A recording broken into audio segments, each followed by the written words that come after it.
Salut à tous, je vous souhaite la bienvenue dans cette nouvelle partie. Dans ce tuto, je vais vous montrer comment mettre en ligne un site WordPress créé en local. Pour notre cas, on a notre boutique en ligne, donc elle est en local. Donc la première chose à faire, on va se rendre vers notre administration et on va désactiver tous les plugins, on les réactivera une fois sur le serveur. Donc on va cliquer sur extension. On va commencer par désactiver le formulaire de contact, donc Big Contact désactivé, comme ceci. Le WooCommerce, on le désactive aussi. Parfait. En ce qui concerne la deuxième étape, on va se rendre vers Réglages, ensuite Général. Et ici, on va modifier l'adresse web de WordPress. Donc, vous allez mettre l'adresse de votre site, par exemple www.votresite.com. Pour ma part, j'ai envie de le mettre dans cette adresse web, donc newdesign.com/boutique. Donc si on va aller vers /boutique, j'ai envie d'avoir ma boutique qui apparaît. Donc on modifie ça. On modifie aussi l'adresse web du site. On colle. Et on va enregistrer les modifications. Après avoir enregistré, donc on a une erreur. Le site pointe directement vers l'URL qu'on lui a fournie et il ne trouve rien, logique. Si on va retourner à notre localhost /WordPress, on a ça. Donc généralement les gens ici commencent à paniquer, ils pensent qu'ils ont foutu en l'air leur site, donc pas de panique. Donc en local, il n'est plus opérationnel, mais on peut revenir quand on veut à la version précédente. Donc je vais vous montrer comment faire. Donc on se dirige vers la base de données, WordPress, et la table WP-Options. Comme ceci. On va modifier le site URL. On va cliquer sur modifier, et on va retourner à la version localhost /WordPress. On exécute. J'actualise mon site. Il commence à ressembler au précédent. Cette erreur est liée au plugin WooCommerce. Ça n'a rien à voir avec l'URL. Si on réactive WooCommerce, on n'aura plus cette erreur. Donc, vous allez vous reconnecter. Donc, wp-admin. Toujours réglage. Et ici, vous allez remettre localhost. Comme ça, tout redeviendra dans l'ordre. Donc, pour notre cas, on va mettre l'URL de notre site. Donc, comme ceci, et comme ceci, et on enregistre les modifications. Parfait. Donc après avoir enregistré les modifications, on va se diriger vers WAMP, le dossier www, donc www, et le dossier WordPress. On ouvre, on va aller chercher le fichier wp-config.php. On va l'éditer. Donc moi je vais l'ouvrir avec Notepad++, vous pouvez l'ouvrir avec Notepad. Et ici, on va modifier les informations. Donc la DB name, par défaut, c'est WordPress en local. Donc ici, vous allez renseigner la base de données de votre serveur. Donc moi, j'en ai créé un. Elle se nomme New Design Store. Le nom d'utilisateur, c'est la même chose, New Design Store. Le password, je l'ai mis à 1, 2, 3, 4. Et l'adresse de l'hébergement MySQL, c'est généralement localhost. Comme ceci.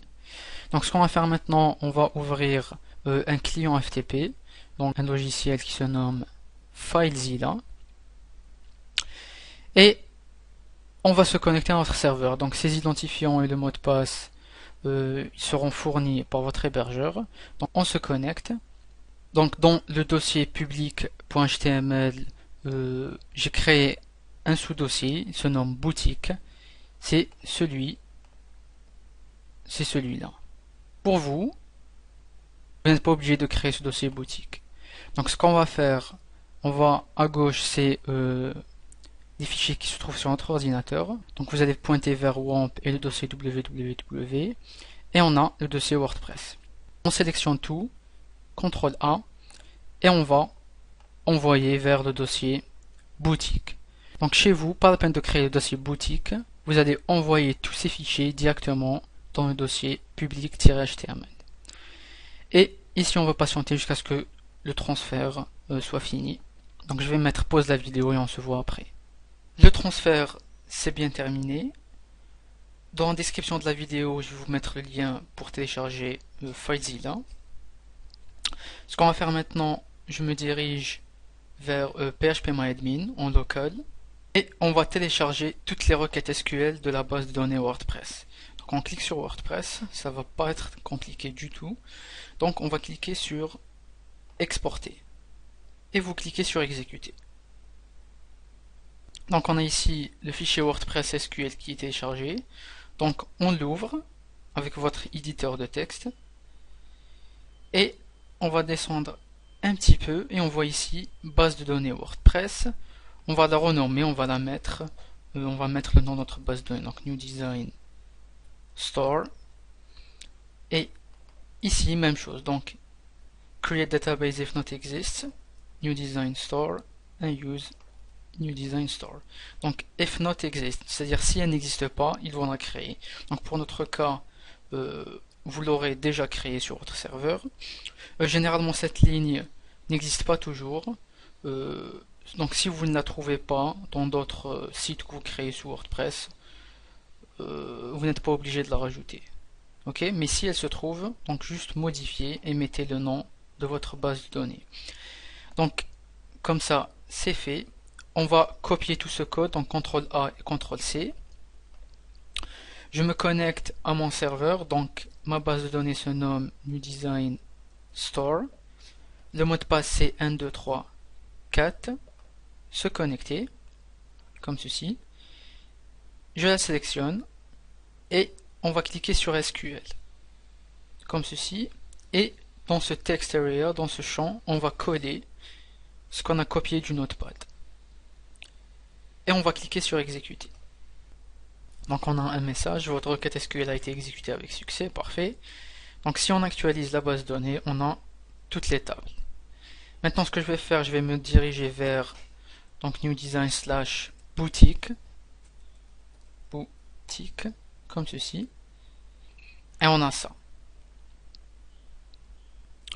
Ce qu'on va faire, on va réactiver les plugins. Donc on voit que WooCommerce n'est pas exécuté. Donc wp-admin, extension. Et je vais activer donc le Big Contact qui concerne le formulaire de contact. Et le WooCommerce. Comme ceci. Parfait. Ce que je fais généralement, c'est télécharger un autre plugin. Il se nomme Under Construction. Donc il va modifier la page d'accueil du site. Under Construction, celui-là. On l'installe, on l'active.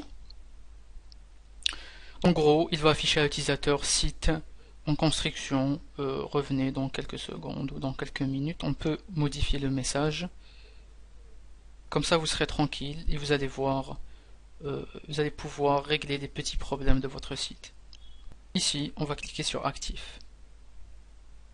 On enregistre les modifications. Donc si on veut avoir un message personnalisé, on va cliquer sur Personnaliser en utilisant votre propre code HTML. Vous pouvez dire site, en construction, patati patata, revenez dans quelques minutes. Donc moi, je vais refaire la partie par défaut. Donc on peut le voir, il est opérationnel après activation du plugin WooCommerce. Mais si on se déconnecte et on va réexécuter l'URL, on a donc is coming soon, donc le message par défaut. Ok? Donc je me reconnecte. Et ici, donc les petits problèmes, c'est généralement les liens et les images. Donc je vous conseille, après avoir transféré votre site créé en local sur votre serveur, de le tester sur un autre ordinateur. Comme ça, tous les défauts vont apparaître. Par exemple, si j'ouvre le menu, donc si l'utilisateur clique sur la page d'accueil, on voit qu'il va être redirigé vers localhost/WordPress. On ne veut pas de ça.